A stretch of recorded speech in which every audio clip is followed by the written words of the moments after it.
P J Joseph cabinet പദവിക്ക് അർഹനാണോ? അതിനെക്കുറിച്ച് കോൺഗ്രസ്സുകാർ ചിന്തിക്കേണ്ട ചില യാഥാർത്ഥ്യങ്ങളുണ്ട്. വർഷങ്ങൾക്ക് മുൻപ് മക്കൾ രാഷ്ട്രീയത്തിനെതിരെ ഏറ്റവും കൂടുതൽ ഘോരഘോരം പ്രസംഗിച്ച സംസ്ഥാനത്തെ ഒരു മുതിർന്ന നേതാവായിരുന്നു പി ജെ ജോസഫ്.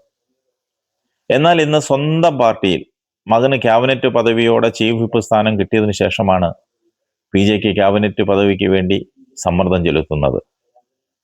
ഇവിടെയാണ് സാധാരണക്കാരായ കോൺഗ്രസ് പ്രവർത്തകർ ഈ ചോദ്യങ്ങൾ ചോദിക്കേണ്ടത്. ഒന്ന്, ആദർശ രാഷ്ട്രീയം പി ജെ ജോസഫിന്റെ എവിടെ പോയി?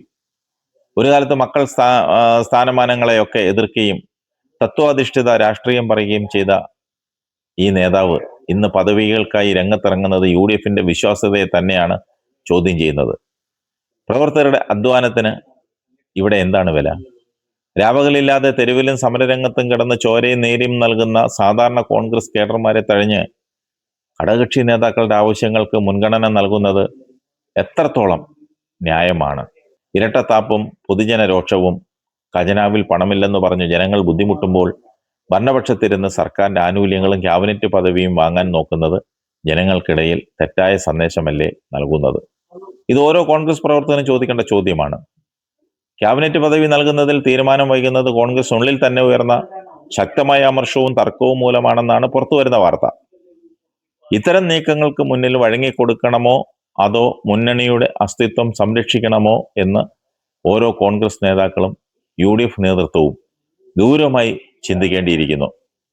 ഞാൻ നേരത്തെ ഒരു ദിവസം പറഞ്ഞതുപോലെ പരുന്തിന്റെ മുകളിൽ കയറി പറന്ന് ഉയരങ്ങൾ കീഴടക്കിയ കുരുവി താനാണ് പക്ഷികളുടെ രാജാവ് എന്ന് വീമ്പിളക്കി നടക്കുന്നത് പോലെയാണ് പി ജെ ജോസഫ് ഇപ്പോൾ നടക്കുന്നത്. പി ജെയുടെ പാർട്ടിക്ക് കഴിഞ്ഞ പഞ്ചായത്ത് തെരഞ്ഞെടുപ്പിലും നിയമസഭാ തെരഞ്ഞെടുപ്പിലും ലഭ്യമായ മുഴുവൻ സീറ്റുകളുടെയും ഉത്തരവാദിത്വം അതിൻ്റെ അസ്തിത്വവും കോൺഗ്രസിന് തന്നെയാണ്. അല്ലെന്ന് ആർക്കെങ്കിലും പറയാൻ ഒക്കുമോ? കോൺഗ്രസിന്റെ സഹായമില്ലാതെ ഒരു പഞ്ചായത്തിൽ ഒരു വാർഡിൽ പോലും ജയിക്കാൻ കഴിവില്ലാത്ത ഒരു പാർട്ടിയാണ് ജോസഫ് ഗ്രൂപ്പ് എന്ന് ഏറ്റവും താഴെത്തട്ടിലുള്ള ഓരോ കോൺഗ്രസ് പ്രവർത്തകരും ഒന്നടങ്കം പറയുന്നു. കോൺഗ്രസിനെ സംബന്ധിച്ചിടത്തോളം യു ഡി എഫിൽ ലീഗിനാണ് പ്രാധാന്യം. അവർക്കാണ് ആ പ്രാധാന്യം നൽകുന്നത്.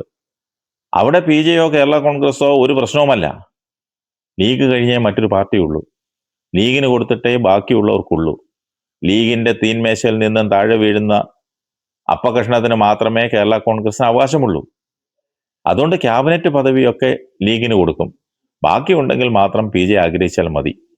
ഇതാണ് യു ഡി എഫിലെ സ്ഥിതി.